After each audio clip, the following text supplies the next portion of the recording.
देखा पीएफआई कितनी बड़ी साजिश कर रही थी देश के खिलाफ। क्या साजिश? देश को मुस्लिम राष्ट्र बनाना चाहती थी। पीएफआई मुस्लिम राष्ट्र बनाना चाहती है, तुम लोग हिंदू राष्ट्र बनाना चाहते हो।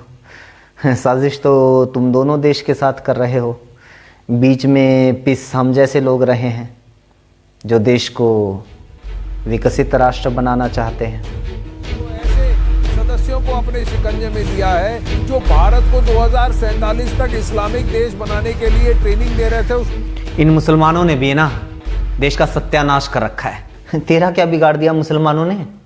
तुझे क्या परेशानी है? मुझे क्या, सारे देश को परेशानी है।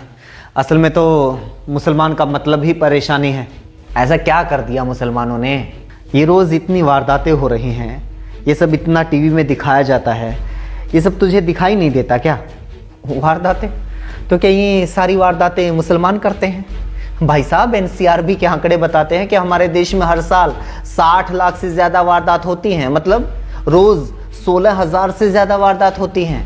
80 लोगों की तो रोज़ जान ले ली जाती है। अब बता, ये सारी वारदात मुसलमान करते हैं? एक बार पता कर, इन वारदातों को अंजाम देने वाले हिंदू कितने हैं और मुसलमान कितने हैं। तुम्हें टीवी पर गिनी चुनी घटनाओं के बारे में बताया जाता है जिसमें कोई ना कोई मुसलमान एंगल जुड़ा हुआ हो। यानी एक अंकिता का आरोपी अगर कोई मुसलमान है तो तुझे दिन रात टेलीविज़न के ऊपर दिखाया जाएगा, बताया जाएगा।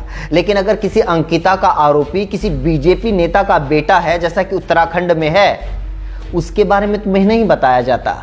सरकारी आंकड़े बताते हैं कि आज की तारीख में हमारे देश में लगभग 5 लाख कैदी जेलों में बंद हैं। उसमें से 3.25 लाख हिंदू हैं।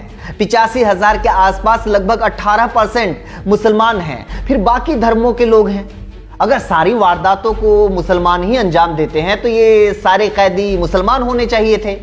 असल में दिक्कत तेरी नहीं है, असली समस्या ये टीवी, ये मोबाइल है जिसके ज़रिए तुझे मैनिपुलेट किया जा रहा है।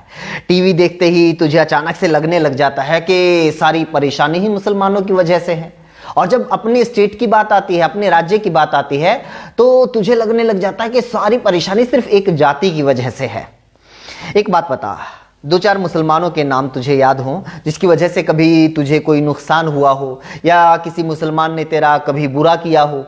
मेरा तो आज तक किसी ने बुरा नहीं किया, क्योंकि मेरा तो आज तक कोई मुसलमान दोस्त रहा ही नहीं। मुसलमानों ने तेरा कभी कुछ बुरा नहीं किया, लेकिन तेरे चाचा ने तो तुम्हारा पुश्तैनी मकान दबा रखा है ना। तुम्हारे ताऊ ने आज तक दादा लाई ज़मीन तुम लोगों को नहीं दी।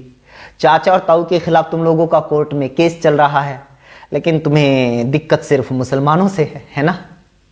तू ही तो कहता रहता है कि चाचा तुम्हारे बड़े बेईमान हैं, ताऊ तुम्हारा धोखेबाज है, बुआ में एटीट्यूड बहुत ज़्यादा है, मामी में एरोगेंस बहुत ज़्यादा है, बड़ा भाई बात नहीं सुनता, छोटा भाई बात नहीं मानता, चाचा का लड़का नशेड़ी हो गया, ताऊ का लड़का लड़की छेड़ते हुए पकड़ा गया, फूफा ने उधार लेकर पैसे वापस नहीं दिए और दोस्तों ने कभी ज़रूरत पड़ने पर उधार नहीं दिया।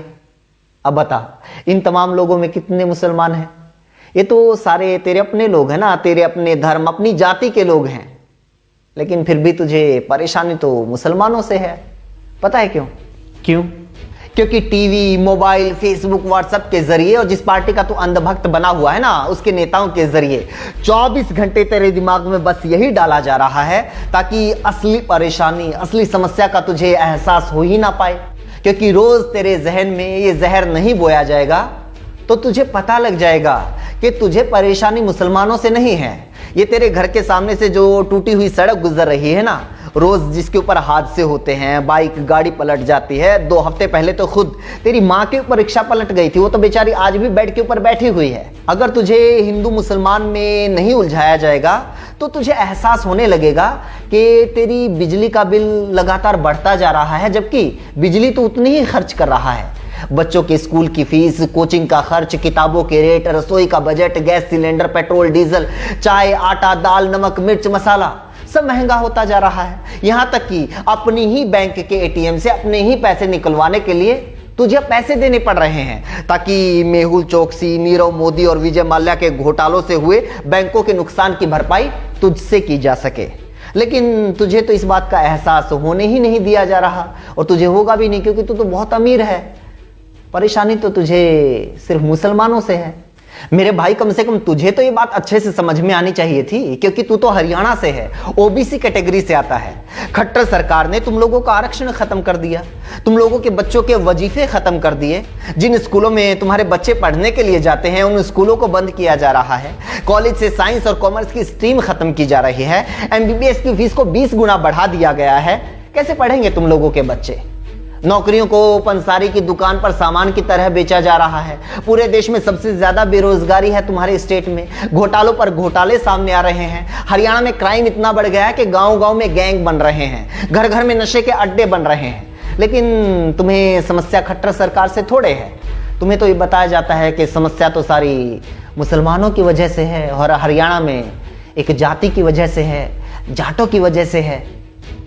कहीं मुसलमानों से नफरत, कहीं जाटों से नफरत, कहीं यादवों से, कहीं सिखों से। पूरी दुनिया में हजारों बार आजमाए गए घिसे पिटे फॉर्मूले के तहत तुम लोगों को आपस में लड़वाया जा रहा है, अपने ही लोगों के खिलाफ भड़काया जा रहा है। फिर भी तुम लोगों को समझ में नहीं आ रहा है क्या?